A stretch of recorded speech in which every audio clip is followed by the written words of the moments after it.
Bonjour à tous, bienvenue dans La Parole au Coach. La Parole au Coach, c'est un podcast qui parle de parcours, philosophie et même d'ambition pour les coachs, dirigeants et même managers. Aujourd'hui, on est à la Ligue, du coup, avec Isabelle, qui nous accueille et on va partager un moment avec elle. Bonjour Isabelle. Bonjour. Bienvenue dans La Parole au Coach. Dans La Parole au Coach, généralement, en fait, on commence toujours par comment t'es rentré dans le basket et plus précisément dans le coaching ou même dans le développement des jeunes. Donc toi du coup, vu que tu as une carrière de joueuse, est-ce que tu peux nous dire comment tu as rencontré le basket par exemple? Alors moi j'ai commencé parce que j'étais grande. Il fallait que je voulais faire un sport et on m'a conseillé de faire du basket. Donc ma famille était pas du tout sportive. Et moi, j'ai vraiment accroché parce que c'était un sport collectif. Okay. Et ensuite, on m'a détecté. Effectivement, j'étais très grande et j'avais des qualités également, d'apprentissage, de compréhension. Mais pour ça, il fallait des coachs. Okay. Et dans un premier temps, j'étais dans un club de village où les coachs me disaient joue et me donnaient pas forcément de feedback ou m'apprenaient pas à faire un double pas, une passe, etc. Et donc j'ai arrêté. J'ai arrêté pendant un an parce que. Et ça, c'était à quel âge ça? Ça, j'avais 11 ans. Ok, d'accord. Et j'ai repris parce que une copine m'a fait venir dans le club de l'AS Montferrand. Parce que je suis originaire de Clermont-Ferrand. Et là, elle m'a dit, mais viens, on a une équipe à l'époque en championnat de France U15, et on a des bons coachs, on a une bonne ambiance, etc. Et du coup, la coach, quand elle m'a entraîné la première fois, elle m'a appris à faire des choses. Et moi, j'ai arrivé du premier coup, quoi. Donc, c'est super important pour moi, avoir les coachs formateurs sont essentiels. Ok. Sur le parcours d'une carrière, c'est super important de rencontrer. C'est important. Après, voilà, moi, tous mes choix de carrière ont été faits par rapport au coach. Ah, d'accord. Ouais. Donc, j'ai eu la chance dès le départ d'avoir de très bons coachs. L'AS Montferrand, à l'époque, c'était un centre de formation qui était en avance, où il y avait des structures d'accueil, où on s'entraînait 2 fois par jour, et avec de très bons coachs. J'ai eu Gaëtan Lebrigand comme cadre technique aussi, qui m'a coaché quand j'avais 16 ans et que je jouais en première division. Donc c'est la ligue professionnelle actuelle. Donc ils ont été en capacité de m'accompagner, de me faire jouer. Et ensuite, quand je suis allée à Chalezo, je suis allée avec un coach yougoslave, Lale Lucic. Quand je suis allée à Bourges, c'était Vadim Kapranov. Quand je suis allée aux États-Unis en université, c'était Silbury, qui était assistant coach de l'équipe nationale américaine. Donc, mon parcours a toujours été dicté par les coachs, parce que dans le temps de ma formation. Et ensuite, voilà, l'idée c'est d'être dans des équipes qui gagnent aussi, qui sont compétitives, effectivement. Compétitives. Et effectivement, j'ai eu la chance d'être dans de belles équipes à Bourges et Valenciennes, à Côme également. Donc ça a été vraiment super formateur du début jusqu'à la fin. D'accord, très bien. Et du coup, tu m'as parlé de parcours universitaire aux États-Unis. Sur l'approche du basket, c'est quoi la différence la plus marquante que toi t'as pu voir sur sur les deux types d'approche de basket? La plus grosse différence, c'est au niveau de l'approche mentale. Okay. La dureté mentale, l'intensité qu'on demande aux joueuses quand on est aux États-Unis. On s'entraîne très dur, mais en fait, c'est ça, le haut niveau, c'est être en capacité d'avoir des charges d'entraînement importantes et de pouvoir, à la limite, jouer avec des capacités physiques extraordinaires, des capacités techniques aussi qui sont très travaillées. À l'époque, parce que là, on parle d'il y a 30 ans quand même, quand je suis allée aux États-Unis, ça a peut-être un petit peu évolué, mais il y a cette approche mentale, de dureté, qui moi, m'a beaucoup aidé pour la suite. D'accord, très bien, je vois. Parce qu'en fait, je vais faire un peu le parallèle avec le foot, même si ça reste vrai dans le basket aussi. J'ai l'impression que quand les joueurs vont à l'étranger, il y a toujours ce mur d'intensité. Et nous, j'ai l'impression en France, on a toujours ce retard sur l'aspect mental du sport. Comment ça se fait, toi, avec du recul aujourd'hui, comment tu peux expliquer ça? Parce que pour moi, ça reste toujours vrai aujourd'hui, en fait, après 30 ans. Ça reste vrai et effectivement, on est en retard, je pense, par rapport à la prise en compte de l'individu dans sa globalité. Nous, en France, on est assez cartésien, on dissocie ce qui se passe, la tête, les bras, les jambes, enfin tout est dissocié. Et là-bas, ils ont compris que on n'est pas juste des jambes, on n'a pas juste de la force, on n'a pas juste de l'adresse, on est un individu à part entière. Et eux, en fait, ils font travailler le mental, cet engagement, cette intensité, en mettant l'accent sur le développement physique aussi.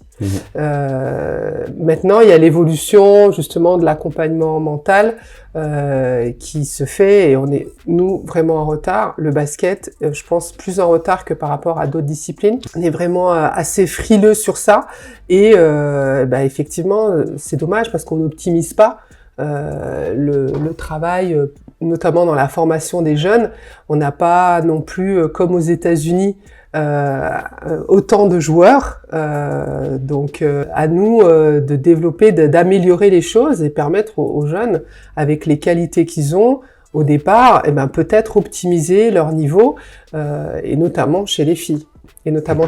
Parce que il y a un vivier qui est moins important que pour les garçons en France au niveau du basket. Et justement, si c'est moins important, autant bonifier ce travail par du travail mental, d'approche, la gestion de l'échec, ce genre de choses. Mais la différence aussi de culture, c'est que aux États-Unis, c'est une culture ou une société où les gens sont super positifs. Et c'est ça aussi qui fait la différence. C'est vrai. La confiance en soi, dans un sport, c'est primordial, dans tout, dans le sport, dans la vie, etc. Et là-bas, c'est vraiment ancré, quoi. Et la gestion de l'échec, justement, c'est pas un problème. C'est pas un problème parce que, c'est normal. Les gens sont persuadés d'être les meilleurs dans ce qu'ils font, déjà. Ouais, c'est ça. Ça facilite beaucoup de choses. C'est ça. Et même sur la manière d'encourager, quoi. Tu fais quelque chose de mal, t'es pas nul, quoi. Tu fais quelque chose de mal, tu réussis pas, tu rates un panier, le prochain, tu le mets. Tu passes à autre chose. Voilà, tu passes à autre chose et tu t'attardes pas sur qu'est-ce qui a fait que tu n'as pas marqué, etc. Non, oui, ça arrive de pas marquer, c'est normal. Quand on tire à 50%, c'est déjà super bien. Donc, on rate 1 sur 2. Donc, comprendre ça, déjà, de dire, on rate, c'est pas grave. Next. La prochaine situation, elle va marcher. Et ça, ça permet de développer des qualités aussi techniques, physiques, qui sont importantes. C'est vrai que tu as raison là-dessus parce que moi, ce que j'ai retenu des États-Unis, c'est vraiment l'expression shot memory pour les shooters. C'est-à-dire que en France, c'est un peu plus vrai, chez les garçons que chez les filles, parce que les filles, elles vont rater un tir, ou elle peut prendre 3 tirs d'affilée, même si c'est ouvert et que c'est le jeu qui le dicte, elle va se dire que faut pas que je tire, elle va se poser des questions comme ça. Moi, j'ai des problématiques comme ça quand je coach les filles, par exemple. Et aux États-Unis, ils ont le côté short memory. Un shooter, il doit avoir une mémoire courte, c'est-à-dire que si t'as raté, t'essaies de voir pourquoi t'as raté pour marquer la fois d'après. Mais c'est vrai que là-dessus, justement, j'avais une question par rapport à la formation et même comment on forme les formateurs, des jeunes et même des futurs coachs. Aujourd'hui, c'est quoi la place de l'aspect mental dans les formations? Parce que moi, je sais que j'ai fait CQP il y a quelques années. On a eu cette partie avec comme color avec Eric et tout ça. Eric Goffin, ouais. Voilà, c'est ça. Et moi pour le coup, ça m'a apporté sur cette partie-là parce que moi, je suis plutôt faut y arriver et j'ai confiance en moi. Donc pour moi, c'est normal de pas réagir comme ça. Mais c'est vrai que en tant que coach, faut être capable aussi de gérer et d'emmener un peu plus haut ces personnes qui ont du mal. Aujourd'hui, dans la formation, à la ligue ou à la fédé, quelle place a la partie mentale ou bien la partie développement de la confiance des joueurs dans la formation? On a été, je pense que la Ligue Île-de-France a été précurseur sur cette approche mentale et c'est des choses qui sont reprises au niveau national maintenant, de l'accompagnement, en fait, l'important de se connaître soi en tant qu'entraîneur et pour mieux comprendre les autres, que ce soit d'autres entraîneurs ou des joueurs, avec des profils de personnalité, des perceptions différentes, des motivations différentes. Donc ça, c'est encore à l'état, on va dire, des balbutiements.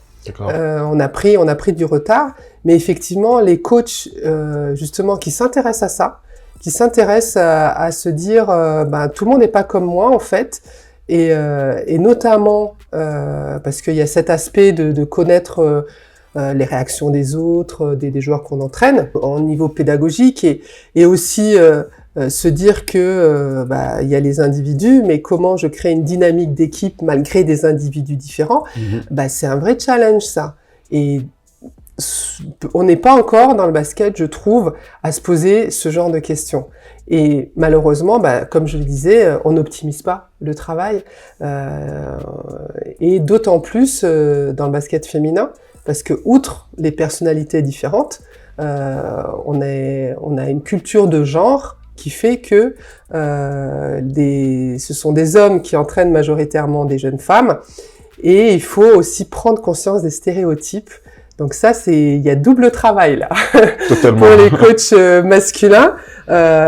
Donc moi, chez les coachs féminins, parce que voilà, on est élevé dans cette culture de manière différente, encore très différenciée.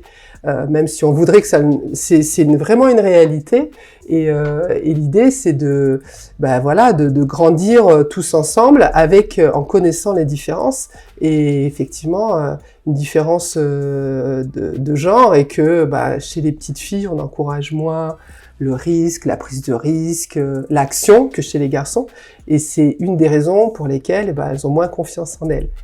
Donc voilà, il y a deux choses, il y a ta personnalité et le milieu dans lequel tu as été élevé, qui ont vraiment un impact et qu'il faut connaître.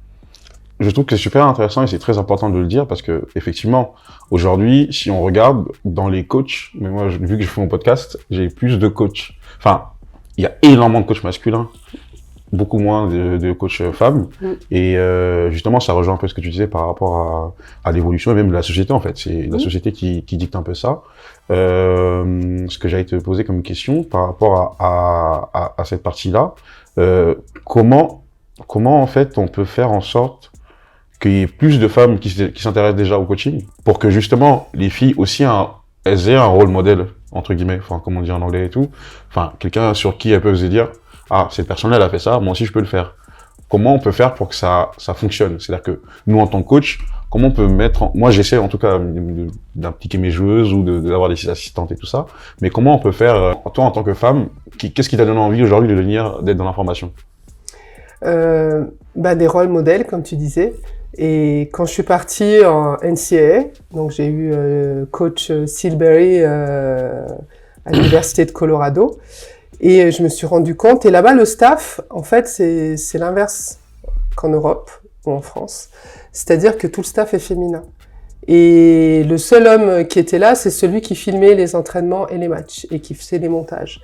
Et donc, voilà, j'ai vécu cette année où, c'était pas qu'au Colorado, c'est partout en NCAA, t'as une majorité de femmes. Et moi, j'ai pu faire, faire la comparaison entre la France majoritairement coachée par des hommes et des femmes. Et là, je me suis dit, waouh, elles sont fortes, quoi. Elles sont même plus fortes en termes de compétences, en termes de qualité. Elles m'ont impressionnée, plus fortes que beaucoup d'hommes en France. Et là, tu te dis, mais non, c'est pas parce que elles sont des femmes qu'elles sont moins fortes. C'est qu'elles sont juste des coachs, et on peut être une coach compétente et femme. C'est le modèle qu'on n'avait pas du tout en France à l'époque. Et qu'on met pas en avant du tout, en fait. Et qu'on met pas du tout en avant. Et malgré ça, moi, j'ai eu la chance dans ma formation d'avoir beaucoup de coachs femmes, parce que je viens de Clermont-Ferrand, qui a un bastion qui a eu l'héritage du CUC, des demoiselles du CUC qui ont été 13 fois championnes de France dans les années 70. Et il y a beaucoup de joueuses qui sont devenues coachs. Donc moi, j'ai été entraînée par des joueuses internationales même qui jouaient là-bas.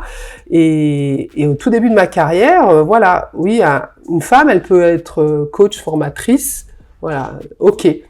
Mais de là à être... Et après, quand je suis passée dans le monde professionnel, entre guillemets, parce que la ligue est professionnelle, est devenue professionnelle par la suite, il y avait que des hommes. Et donc, je me disais, non, c'est un métier pour hommes, il y a que des hommes. Et du retour des États-Unis, là, je me suis dit, non, mais je sais qu'on peut être une femme et compétente, et en plus, c'est ça que je veux faire. C'est une bonne chose, en tout cas. Au moins, on va dire, Là, du coup, ta carrière a pu t'aider pour t'affirmer là-dessus, parce que c'est vrai que en regardant le public en France, on peut se poser la question. Ouais. Ah bah oui, tout à fait. Ok, très bien. Mais du coup, j'allais rebondir sur une autre chose. C'était justement, tu as dit que toi, ta carrière, t'as commencé il y a 30 ans. Aujourd'hui, comment tu vois l'évolution du basket féminin, de manière générale? Est-ce que déjà ça va dans le bon sens? Comment tu le vois toi, en fait, de ton postulat d'abord joueuse, une fille qui a été formée, ensuite en tant que formatrice. Comment tu vois l'évolution du basket féminin? Le basket féminin évolue dans sa dimension physique. Le jeu s'est accéléré parce qu'il y a eu aussi des changements de règles, la règle des 24 secondes que moi j'ai pas connue. Donc ça a créé plus de jeux rapides, plus de travail sur la vivacité. Il y a une évolution aussi dans le jeu sur plus d'agressivité individuelle. Donc ça c'est très favorable. Là où on jouait un petit peu plus collectif et là où on était très performante. À l'époque, on était très performante dans le jeu collectif et la défense collective. Là, l'évolution, c'est plus de rapidité, plus de jeux rapides, plus d'agressivité, donc des qualités individuelles, qui associées à des qualités physiques qui sont plus développées. Maintenant, voilà, moi je trouve que le curseur, en tant que coach, maintenant, faut le remettre, je pense, sur le collectif. Oui, c'est trop individualisé le basket. Voilà, le basket s'est beaucoup développé sur cette individualisation. Donc pour les jeunes filles, ou les jeunes femmes, c'est très bien parce que là on hésitait à prendre des responsabilités parce qu'il fallait faire jouer l'équipe, etc. Là, on est parti sur l'inverse où chacun joue son 1 contre 1, chacun veut faire la différence au détriment du basket, on va dire du jeu. On peut pas toujours faire son 1 contre 1, quoi. Et c'est pas parce que on fait la différence par rapport à son joueur que derrière on va se retrouver totalement libre pour y aller. Donc c'est l'idée comment on joue avec les autres. Et ça, si on peut associer les deux, ça serait c'est l'objectif, quoi. Oui. C'est d'associer les deux. Et ça, c'est pas que le basket au féminin, c'est le basket aussi de manière globale. Et même le sport dans le monde, en fait, c'est il est devenu beaucoup individualiste, je trouve. Ouais, moi je trouve aussi, ouais. Après, ça vient aussi des Américains, parce qu'en fait, ils ont introduit ce côté, je sais pas ce que t'en penses, ils ont introduit ce côté, on va dire, spectacle, où on met en avant le joueur dans un collectif, alors qu'avant on faisait bien la distinction entre le sport collectif et le sport individuel, et aujourd'hui c'est vrai qu'on tend plus vers ça. Ouais. Mais parce que l'évolution de la société aussi, qui est de plus en plus centrée sur soi, et maintenant, moi je le dis souvent, ça allait de soi, c'est un sport collectif, on était en équipe, et maintenant il faut apprendre aux joueurs les bénéfices et qu'est-ce qu'ils peuvent retirer du collectif. En fait, eux, ils veulent s'exprimer et ils voient pas l'intérêt de jouer avec les autres. Et l'intérêt de jouer avec les autres, c'est plus facile de gagner quand même, voilà. Et l'idée, c'est vraiment de faire comprendre que ensemble, on est vraiment plus fort et plus fort individuellement. Et collectivement, quand on est ensemble. Et ça, c'est un vrai boulot pour les coachs. Voilà, de convaincre que le jeu, c'est pas que l'enjeu. Le jeu, c'est vraiment un jeu où, on est fort ensemble. C'est vrai que ça, c'est un gros challenge pour nous, les coachs, parce que aujourd'hui, on va dire, sur le monde amateur, beaucoup de gens viennent pour consommer du basket. C'est plus, en fait, les motivations ont évolué ou changé. Je sais pas si c'est bien ou mal, mais en tout cas, aujourd'hui, c'est le challenge. Moi, en tout cas, que j'observe aujourd'hui depuis 5 ans, c'est vraiment beaucoup de consommation aujourd'hui. Peu de gens viennent pour le partage, parce que au départ, le sport, c'est un peu ça quand même. Et je trouve qu'on perd, entre guillemets, les valeurs du sport par rapport à ça. Ouais, mais on les perd si on n'entretient pas. Et l'objectif aussi, quand on est éducateur, quand on est entraîneur, c'est de faire prendre conscience que on peut encore mieux consommer avec un produit où tu apprends à être en société, à vivre en société. Et c'est beaucoup plus on va dire kiffant, ou on prend encore plus de plaisir quand on arrive à un résultat collectif. Donc c'est faire prendre conscience de ça, d'avoir un objectif collectif et quand on y arrive, parce que bon, on n'y arrive pas toujours, mais même le chemin il est intéressant. On développe des choses qui nous permettent de bien vivre ensemble, même en dehors du sport. Donc c'est une vraie richesse quoi. On n'est jamais tout seul en fait. On a l'impression que la société ou l'évolution nous fait construire on est tout seul, on est seul au monde, on est tout seul le meilleur, on travaille tout seul, etc.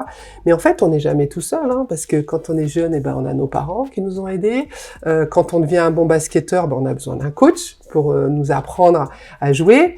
Et après, pour jouer en compétition, on a besoin de coéquipiers, on a besoin d'arbitres, on a besoin de la table de marque, on a besoin des gens du club des dirigeants de club. En fait, on est toujours en interrelation sans le savoir. Donc, c'est prendre conscience de tout ça, que tout seul, en fait, on n'est rien. Et c'est comme ça qu'on grandit. C'est comme ça qu'on grandit. Et si le sport peut nous aider à faire prendre conscience de ça, ça peut être une bonne chose aussi pour la vie, quoi. Totalement d'accord avec ça. Justement, j'avais basculé sur un peu l'aspect philosophique et ton approche du basket. Mais avant ça, est-ce que tu pourrais nous restituer, aujourd'hui, tu travailles à la Ligue, ça fait 3 ans maintenant. C'est quoi ton intitulé de poste? Qu'est-ce que tu fais exactement?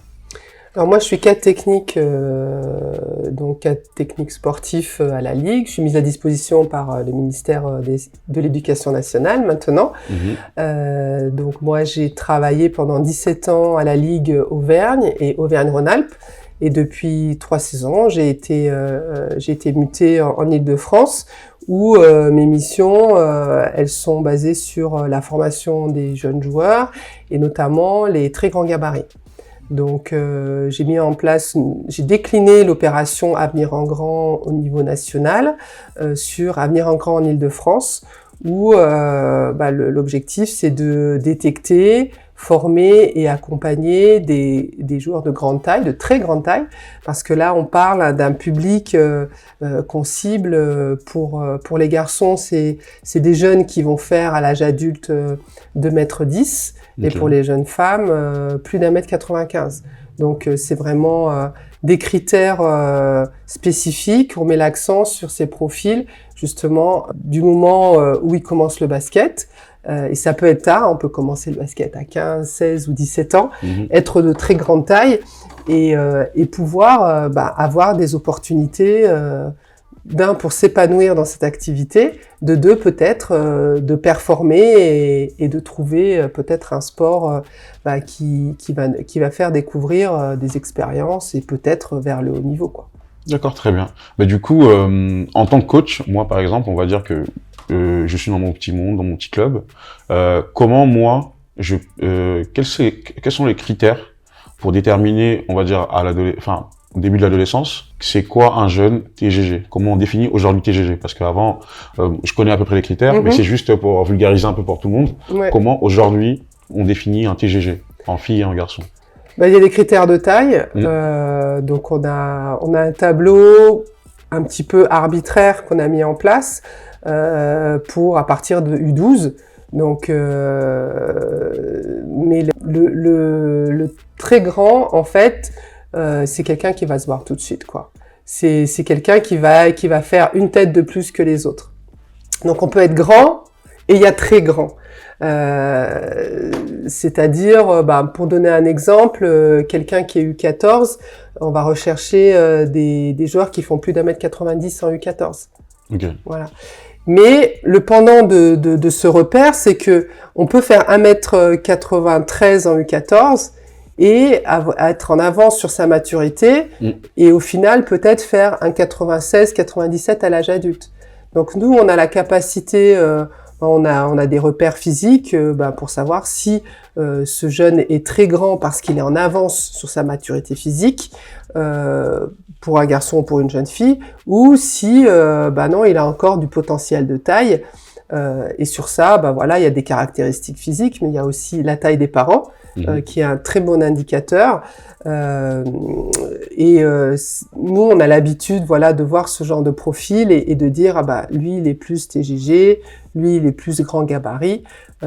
Mais dans tous les cas, les très grands, on les fait venir sur nos détections, on apprend à les connaître pour qu'ils acquièrent des éléments techniques peut-être qu'ils apprennent pas en club, mais en tout cas pour les suivre et voir s'ils ont ces capacités pour aller vers le bon niveau, vers le haut niveau en fonction de leurs capacités.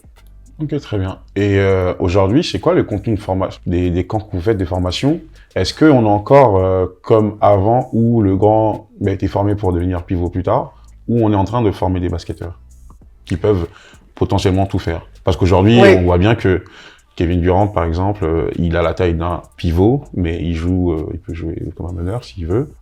Est-ce qu'en France, on a évolué là-dessus? Est-ce qu'on est encore, ou on est encore dans la formation très poste par poste, même pour les TGG? Alors, en tout cas, moi, ce que je vois, ce que j'observe, c'est que on ne sait plus former des postes 5. Donc, on forme, moi, je vois les jeunes arriver, ils s'entraînent comme tout le monde, et c'est très bien. Ça dépend pour qui, c'est très bien. Pour ceux qui sont coordonnés, des très grands coordonnés, comme on voit Victor, mais c'est quelqu'un d'exceptionnel. C'est vrai que c'est pas un très bon exemple du coup. C'est pas un très bon exemple, mais il y a des jeunes qui sont déjà très grands et ils ont des capacités de coordination. Voilà, il y a différents profils de très grands. Donc pour eux, peu importe. Si en club, et ce que je vois en général, comme on connaît pas les contenus spécifiques des grands, on forme tout le monde pareil. Donc en fait, c'est plus un problème de dire on le met que dans la raquette, parce que de toute façon, ils se développent comme les autres et il n'y a pas de barrière en fait. Donc par rapport à ce constat, nous, ce qu'on fait sur nos camps, sur nos entraînements, c'est de travailler sur des éléments techniques spécifiques. Les appuis, le tir crochet, le travail de passe, un peu de travail de tir, le travail de rebond. Donc on travaille ces éléments de manière très spécifique, le 1 contre 1 dans la raquette, et l'idée c'est que ils aient cette base. D'avoir cette base, de savoir jouer dos au cercle, de savoir prendre un rebond, ça va jamais les empêcher de jouer à l'extérieur et de trouver en fait la place qui leur correspond le mieux. Parce qu'il y a des joueurs, ils sont très grands, et ils sont pas à l'aise avec le contact peut-être, donc ils vont peut-être devenir 4, voire 3. Mais d'avoir ces moves à l'intérieur, savoir comment prendre une position, ça peut être que du plus, ça va pas les empêcher d'être forts sur le 1 contre 1 ou développer ses qualités. Totalement d'accord avec ça, parce que pour moi, un basketteur doit être capable de poster même en poste 1. Ouais. Donc je suis d'accord avec ça, et ça permet justement de pouvoir, si jamais il reste dans ce poste-là, d'avoir déjà les bases et d'élever plus tard. Et c'est vrai que c'est important. Et la première chose que tu as évoquée dans les axes de travail et tout, c'est vraiment les appuis. Et je trouve que les appuis, je sais pas, c'est un avis personnel, et j'en parlais avec Julien Colombo, je trouve que on a beaucoup de mal là-dessus. En fait, dans la formation, et même dans la formation des coachs, pour moi, ça devrait être vraiment quelque chose, surtout pour les jeunes, de manière générale, où on doit vraiment insister dessus. Aujourd'hui, là-dessus, c'est quoi ton avis sur le travail d'appui en France? Toi, par exemple, dans ta formation, est-ce que tu as eu des coachs qui ont vraiment fait du spécifique là-dessus?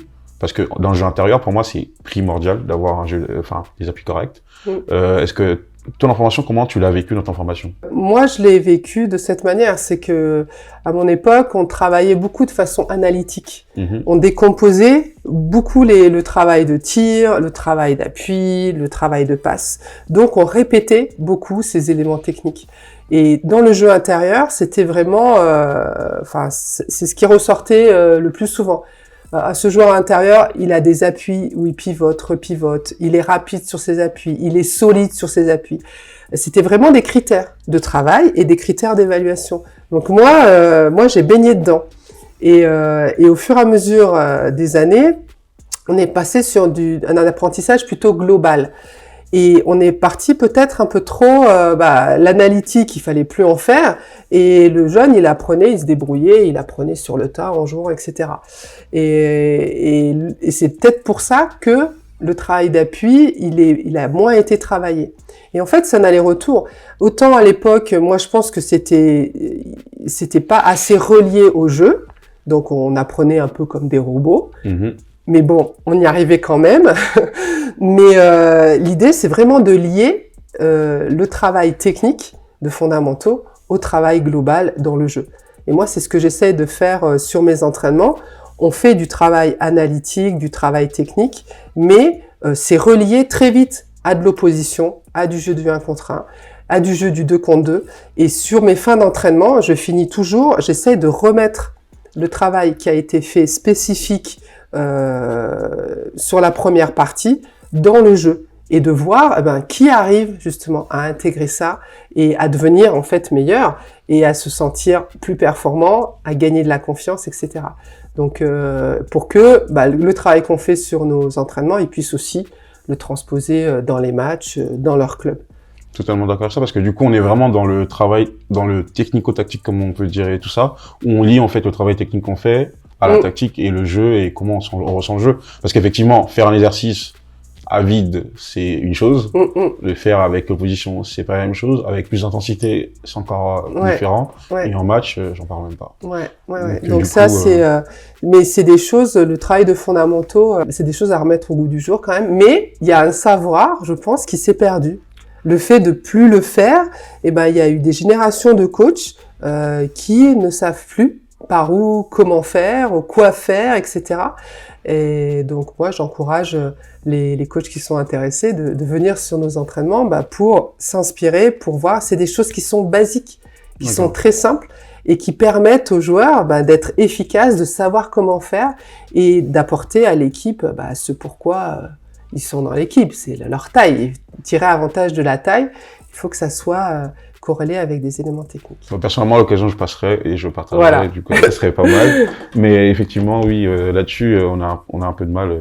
Et est-ce que ce serait pas lié, par rapport à notre discussion de tout à l'heure, ce serait pas lié à l'impératif des résultats, le manque, en fait, limite l'abandon du travail technique très individualisé des joueurs? Je pense pas, ou c'est peut-être aussi un préjugé de dire on travaille que du collectif pour pouvoir gagner. Ouais, mais si tes joueurs ils savent pas mettre un panier, tu peux travailler tout le collectif du monde, toutes les zones du monde, toutes les zones presse du monde, t'y arriveras pas quoi.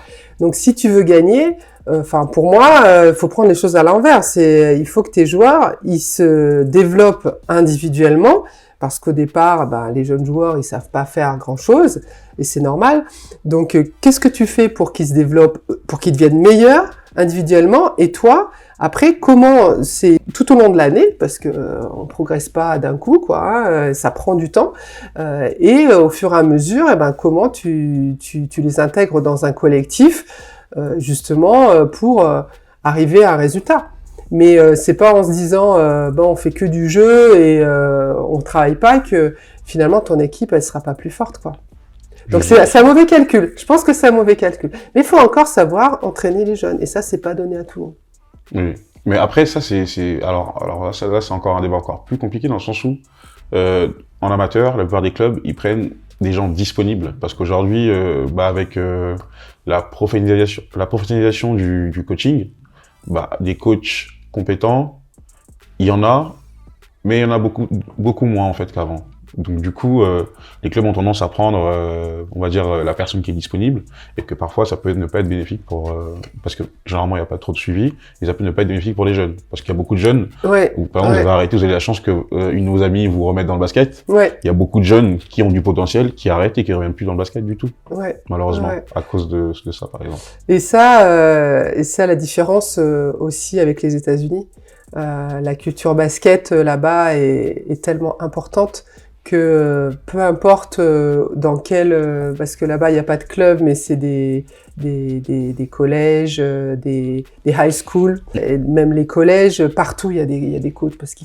les gens connaissent le basket, ils savent ce que c'est. Et nous effectivement c'est un petit peu ce qui est pénalisant et où on devrait avoir dans les structures qui peuvent professionnaliser au moins les entraîneurs, c'est là où on devrait mettre les entraîneurs les plus compétents et c'est encore ce qui se passe pas parce que il y a une charte de l'entraîneur et l'entraîneur qui est diplômé, on va le mettre sur des seniors. Voilà, donc ça aussi, c'est un petit peu les difficultés qu'on a en France pour avoir des coachs formateurs qui ne sont pas forcément également valorisés.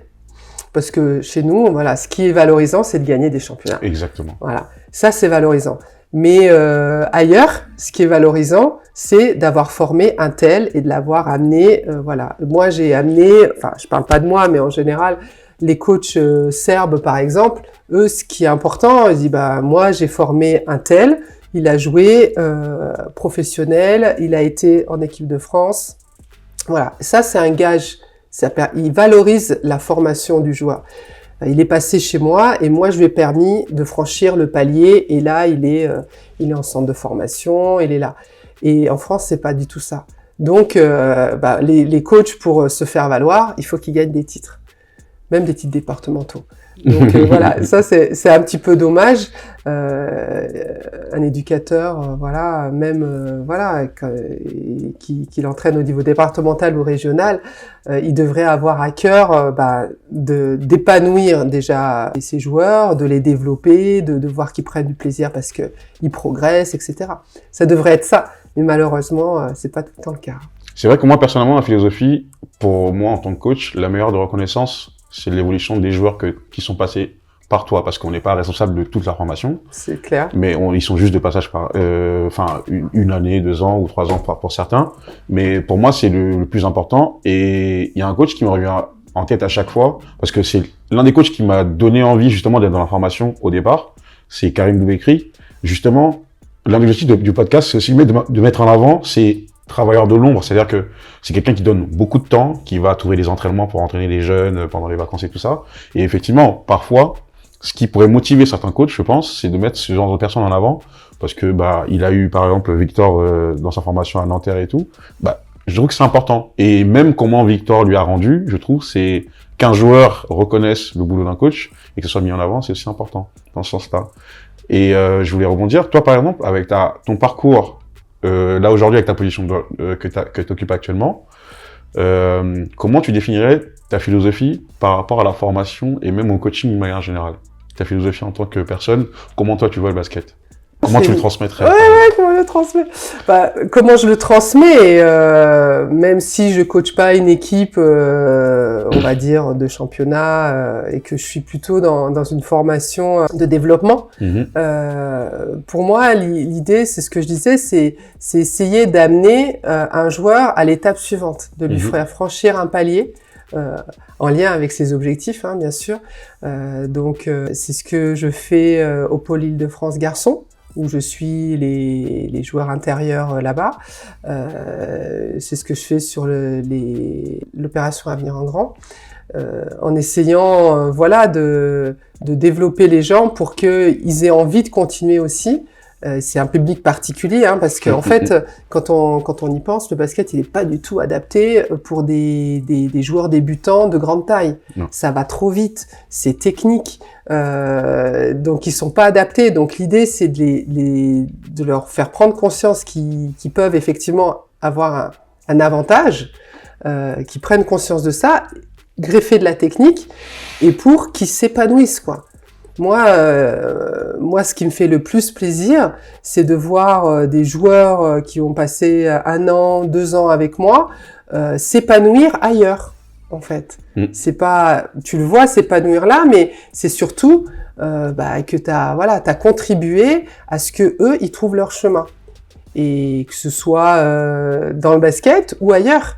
Donc moi, l'idée, c'est vraiment ma philosophie, c'est vraiment d'être éducateur entre guillemets de vie pour apporter en fait moi ce qu'on m'a apporté, quoi, c'est des opportunités, et j'ai conscience que le haut niveau c'est absolument pas pour tout le monde. Moi j'ai eu vraiment énormément de chance d'avoir les qualités pour y arriver, mais c'est pas parce qu'on fait pas du haut niveau que on est nul et que c'est fini, quoi.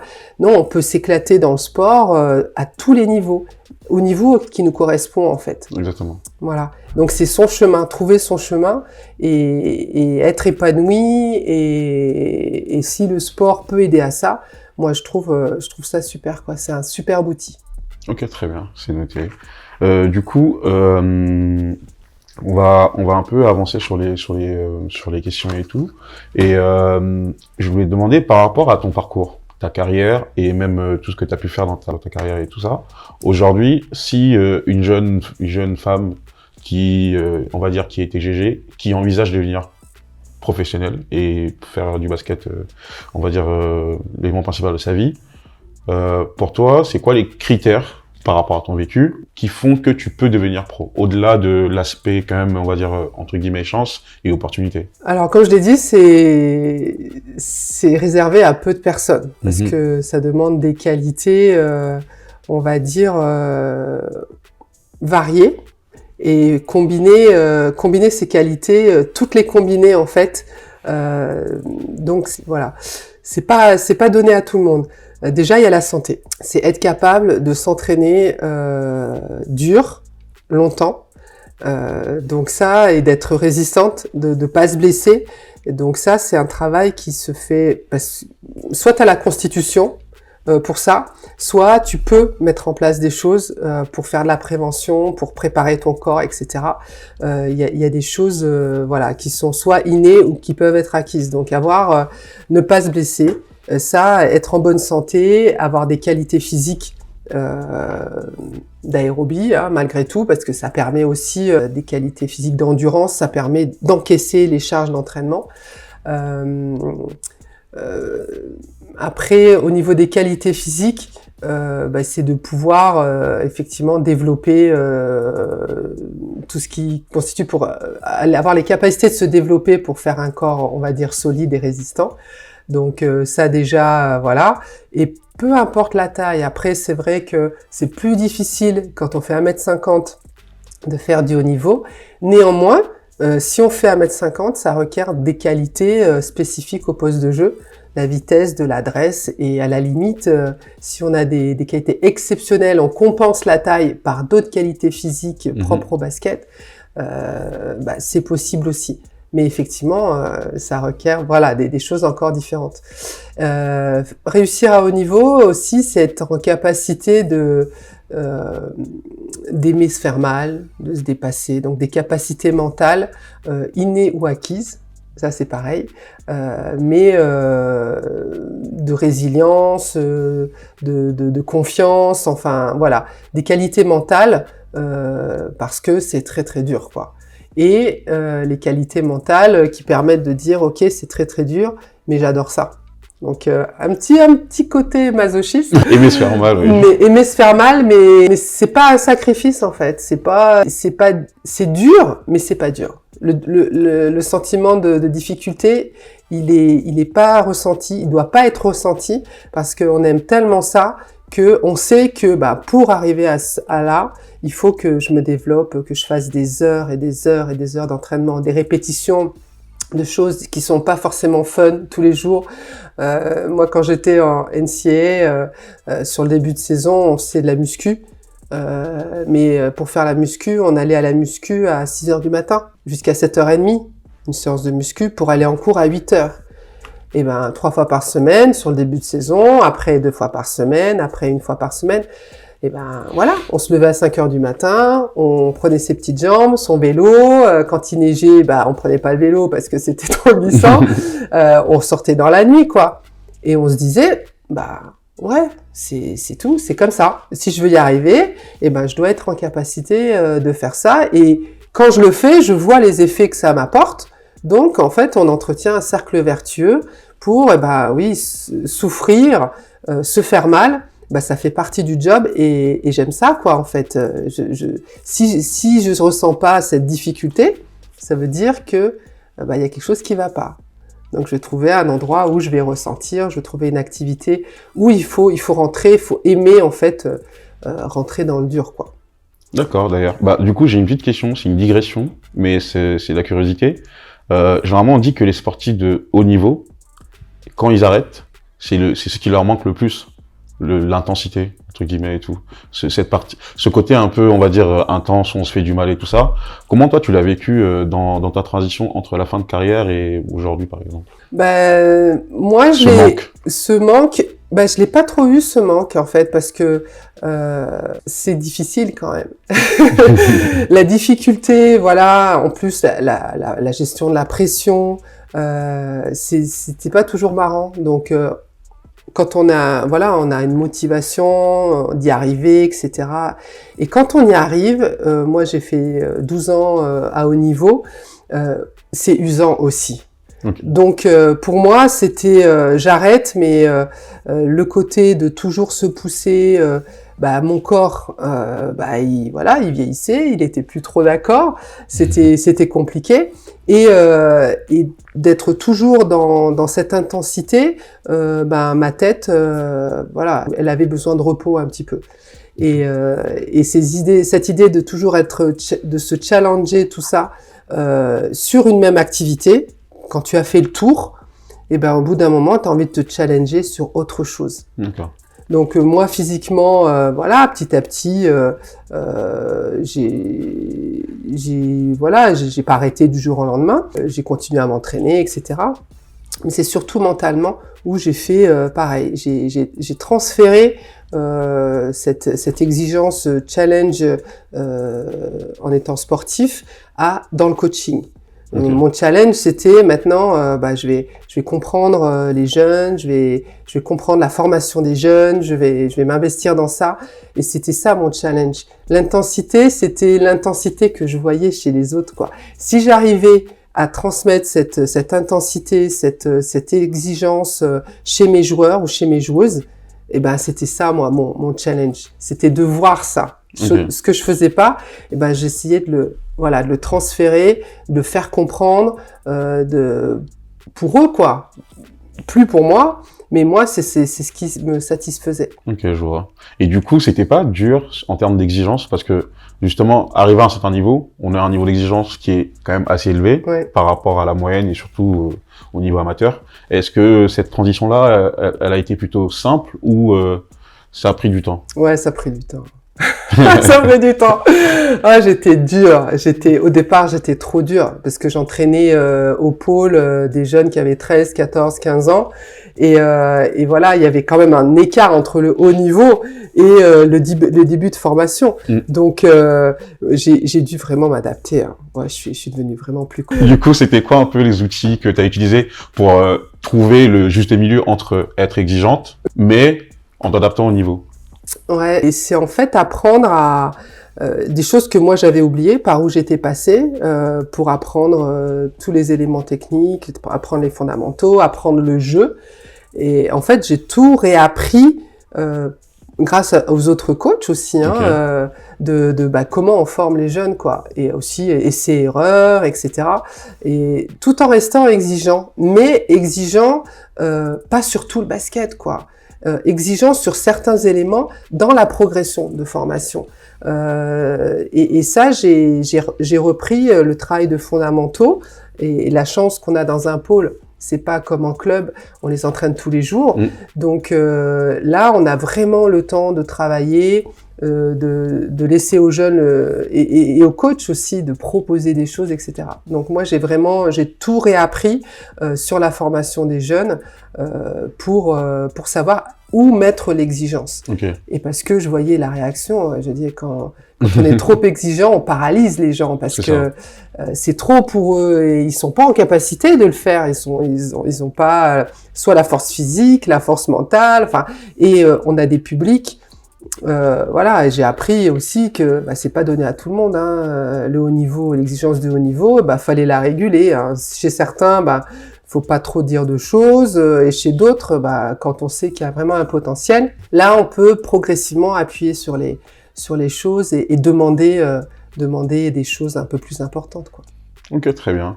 Du coup, en tant que coach,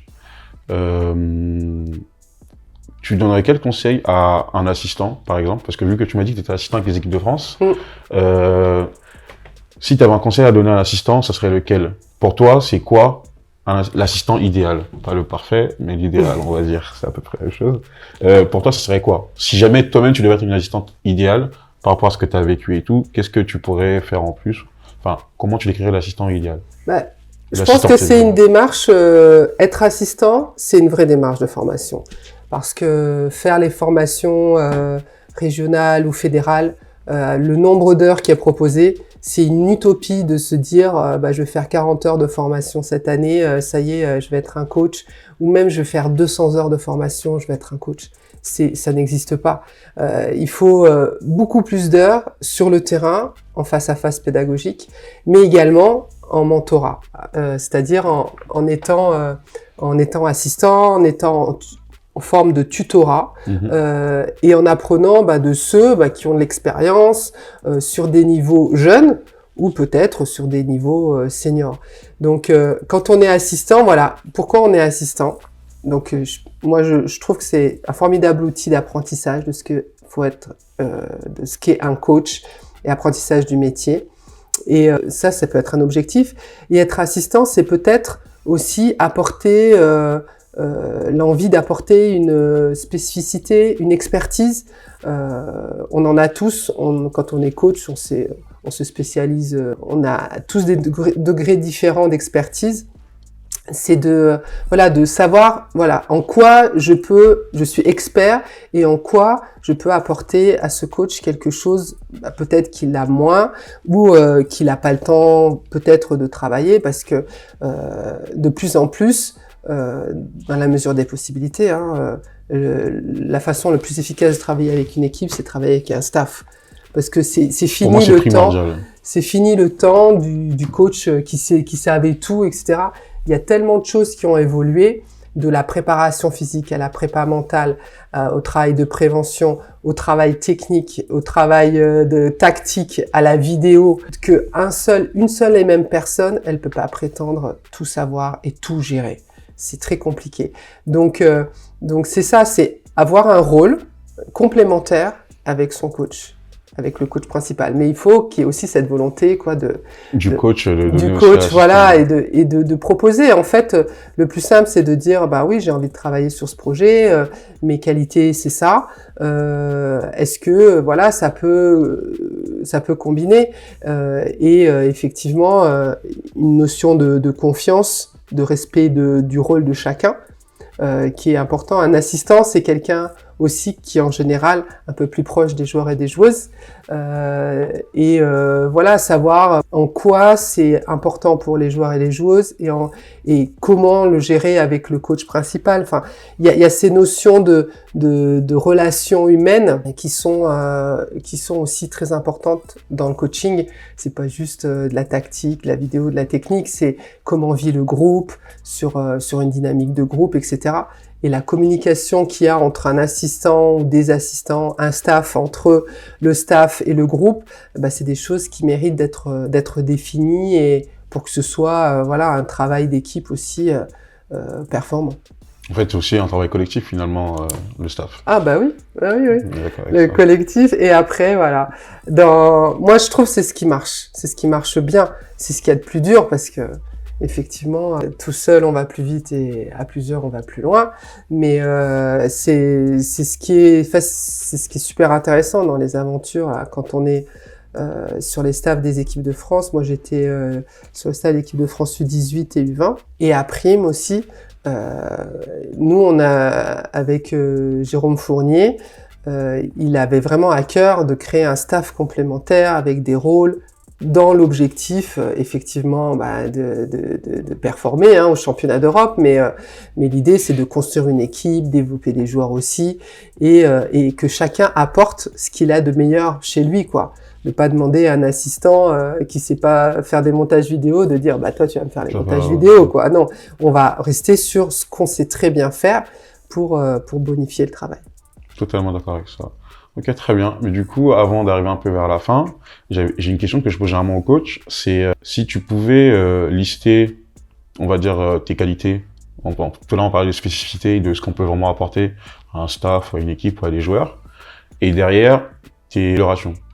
Pas de défaut, mais plutôt pas d'amélioration, où, en tant que coach, tu penses qu'il y a encore des zones où tu peux encore t'améliorer. Moi, ce que j'aime bien faire dans le basket maintenant, c'est ce que je pense être performante, c'est travailler avec le poste de jeu des joueurs intérieurs. de faire ce travail spécifique.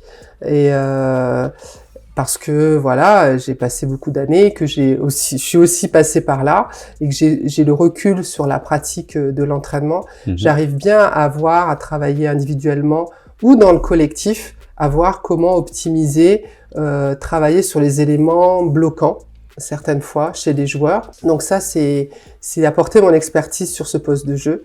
Et le challenge maintenant, enfin ces jours-ci, c'est de faire jouer les joueurs intérieurs, qu'ils aient une vraie place dans le jeu. Et ça, c'est un vrai travail interposte avec les collègues que je fais effectivement au pôle, mais que j'essaye de convaincre les coachs la plus-value et l'intérêt qu'il y ait du jeu intérieur dans le jeu qui est proposé. Personne ne le fait plus. Donc autant en tirer avantage. Personne ne sait plus défendre sur les intérieurs, donc autant en tirer avantage et faire en fait mettre en place un jeu plus global. Donc moi voilà, c'est je pense les qualités qui me plaisent et l'idée aussi une des qualités, c'est de faire en sorte que l'équipe fonctionne bien ensemble. Moi, j'aime beaucoup l'idée de dynamique de groupe, d'équipe, créer une équipe, parce qu'au départ, c'est des individus, après ça devient un groupe, et après, l'objectif, c'est de créer une équipe. Ça m'intéresse parce que je sais que ça, c'est performant.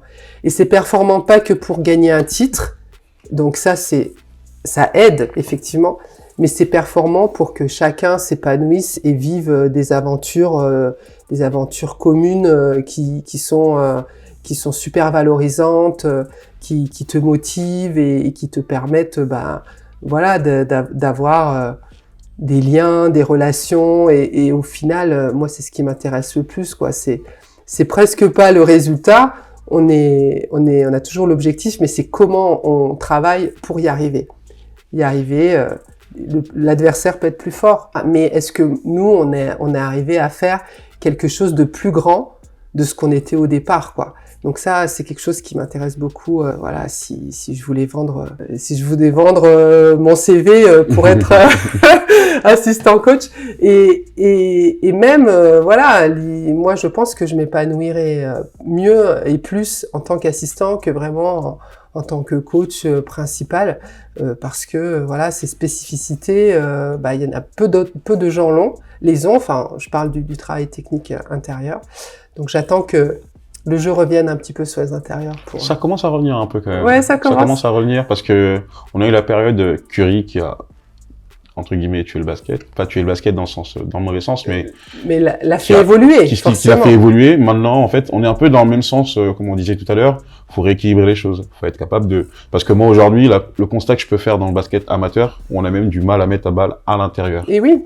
On n'est même pas dans le jeu intérieur, on a du mal à mettre à l'intérieur. On a beaucoup d'intérieurs qui sont frustrés aujourd'hui. Ouais. Moi, je m'en rends compte. Mais effectivement, ce serait pas mal qu'on puisse revenir sur un jeu un peu plus équilibré, je pense. Ouais, voilà, c'est ça, c'est l'équilibre du jeu qui peut, voilà, qui va faire que tout le monde, comme ça, il y aura pas de joueurs frustrés, quoi. L'idée, c'est qu'il y ait un équilibre, une harmonie, et le grand, il fait pas que le sale boulot, aller au rebond, faire des écrans et jamais voir le ballon, quoi. Et donc moi, c'est vraiment ça qui me plaît. Sur les axes d'amélioration, moi, effectivement, c'est de travailler avec des coachs de très bon niveau, être au quotidien, parce que c'est la manière d'élever en fait sa connaissance tactique, stratégique, ou dans les relations humaines, quoi. Donc moi je me vois bien être assistant d'un coach de haut niveau et apprendre de lui tous ces aspects, parce que le basket aussi il évolue, et quand on est un peu plus concentré sur la formation des jeunes joueurs, on n'est pas sur tous ces développements tactiques, stratégiques qui peuvent se mettre en place dans le jeu. Donc moi c'est vrai que c'est quelque chose cette ouverture, ce développement et plus vers le meilleur niveau, vers le haut niveau, ça c'est quelque chose qui m'intéresse. D'accord. Plus pour le basket féminin ou le basket masculin aussi, parce que récemment, ça peut être quelques années, Becky Hammon a été assistante de Popovic, Et je pense que ça a ouvert une porte, déjà, dans un sens. Est-ce que ce serait plus, est-ce que tu serais ouverte aux deux ou plus spécifique basket féminin? Moi, je suis ouverte à qui a envie de travailler avec moi. Ok, très bien. Et non, je pense qu'il y a des gens, c'est sûr. Mais c'est des contextes, quoi. C'est des contextes et des opportunités. Exactement. Parce que c'est difficile de s'imposer, etc. Et quand on s'impose peut-être quelque part où on nous impose, c'est compliqué. Donc, des fois, vaut mieux pas aller sur des projets où on sent pas que voilà, on a cette envie, on a cette même philosophie, cette même approche. Donc voilà, il n'y a pas homme, femme, peu importe, un projet avec une vision, on va dire, une vision similaire, que ce soit chez les hommes, chez les femmes, c'est riche de toute façon. D'accord avec ça. Et avant-dernière question, est-ce que tu penses qu'on peut arrêter le basket totalement une fois qu'on a été, on va dire, on a attrapé le virus du basket? Est-ce qu'on peut vraiment arriver à s'arrêter? C'est la question que je me pose souvent. S'arrêter, on peut s'arrêter. Pour moi, s'arrêter, c'est de plus entraîner et regarder les matchs, quoi. Spectateur. C'est ça. On peut s'arrêter comme ça. Oui, c'est possible. Il y a des trajets, il y a des trajectoires différentes, mais aller voir des matchs, la passion, elle est toujours là. Okay. À minima, c'est parce que moi je suis aussi président du club des internationaux et il y a différents profils de personnes qui se sont éloignées un temps mais il y a toujours cette passion et la volonté, c'est vraiment de rester au moins comme spectateur, observateur, parce que ça fait tellement partie de nos vies pendant longtemps que c'est rare les gens qui ne viennent plus au match, etc. Donc notre association, elle a à cœur de garder ce lien pour permettre de continuer de venir sur les matchs, d'être invité, de se revoir parce qu'on a tissé des relations super particulières avec les équipes avec lesquelles on a joué. Et ça, ouais, moi je suis d'accord. Une fois qu'on a le virus, on peut plus s'en passer, quoi. Je vois, très bien. Et avant de finir, c'était juste une question un peu pour te mettre à l'honneur. J'ai vu que tu étais dans le Hall of Fame FIBA. Qu'est-ce que ça représente pour toi? Ça représente un grand honneur. C'est quelque chose j'ai été introduite en 2020. Donc c'était pendant le Covid et c'était complètement inattendu.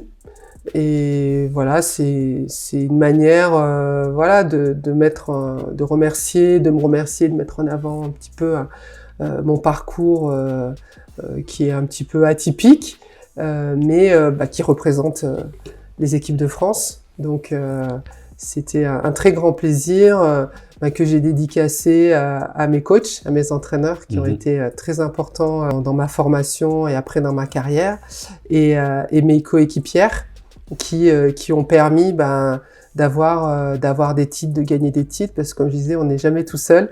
Et voilà, j'ai commencé ma carrière dans un petit club, en fait, un club moyen, mais qui était formateur à Clermont-Ferrand. Et j'ai fini avec des titres d'Euroleague à Bourges et Valenciennes, avec des joueuses, vraiment avec des équipes taillées pour gagner ces compétitions, mais aussi qui les ont gagnées parce que il n'y avait pas que du talent, il y avait vraiment une vraie construction, un objectif commun et une qualité de jeu collectif où tout le monde apportait le meilleur de lui-même. Ok, très bien, parfait. Du coup, on finira sur une dernière question sur le basket féminin. Aujourd'hui, c'est quoi ton avis sur le basket français actuel, que ce soit l'équipe de France ou même les clubs qui jouent l'Euroleague justement? Comment tu trouves l'évolution par rapport à avant? Est-ce que on commence à être une nation importante en Europe du basket, ou on est encore loin d'être une top nation? Je pense qu'il y a eu une vraie évolution justement sur le niveau, sur le nombre de médailles, notamment chez les filles, parce que en 2001, on a été la première équipe de France à être championne d'Europe. Donc c'est pas 2013, c'est bien 2001, les filles. Les filles depuis, elles ont eu des médailles d'or, des médailles de championne, des médailles aux Jeux. Donc, je pense que l'équipe de France, elle s'est installée vraiment au niveau européen sur les top nations. Et effectivement, pour s'installer, il faut durer dans le temps. Donc maintenant, on attend beaucoup plus qu'avant. Mais je trouve que c'est vraiment super intéressant. Et on s'est installé aussi dans le fait dans la formation et de sortir. L'enjeu, c'est vraiment pour se maintenir, c'est continuer de sortir des joueurs et des joueuses pour que ces résultats ils se pérennisent. Et donc là, jusqu'à maintenant, c'est des choses. On voit des joueurs arriver de très bon niveau, des joueurs aller en NBA ou WNBA, mais ça, c'est peut-être les portes, elles sont un peu plus faciles d'accès par rapport à avant. Mais surtout, on voit les générations se renouveler. Et ça, c'est vraiment la formation, c'est vraiment ça qui est important.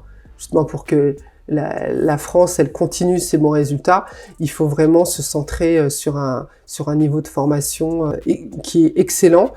Mais voilà, ce qui est difficile, c'est de maintenir ce niveau. Il faut mettre les moyens, en fait. Il faut mettre vraiment les moyens sur les jeunes. Il y a une très bonne structuration avec les pôles espoirs, les centres de formation. Il faut pas enlever ça, quoi. Il faut pas enlever ça, même si effectivement ça coûte cher. Mais c'est grâce à ça que les joueurs, ils sont dans des structures pour pouvoir se développer et pouvoir prétendre à aller au meilleur niveau. Ok, très bien. Bah, on finira là-dessus. Et avant de finir, du coup, si tu as des projets d'avenir avec la Ligue, la Fédé, ou même toi en tant que coach, tu peux partager avec nous, ou même tes ambitions, tu nous en as parlé tout à l'heure. Donc voilà, c'est plus là... Est-ce qu'il y a des projets à venir? Il y a des projets, les projets, il y a les JO. Les JO où, avec la Ligue, on est impliqué aussi. Il y a un projet de développement du 3-3 sur la Ligue Île-de-France, dont je fais partie, sur le pôle développement.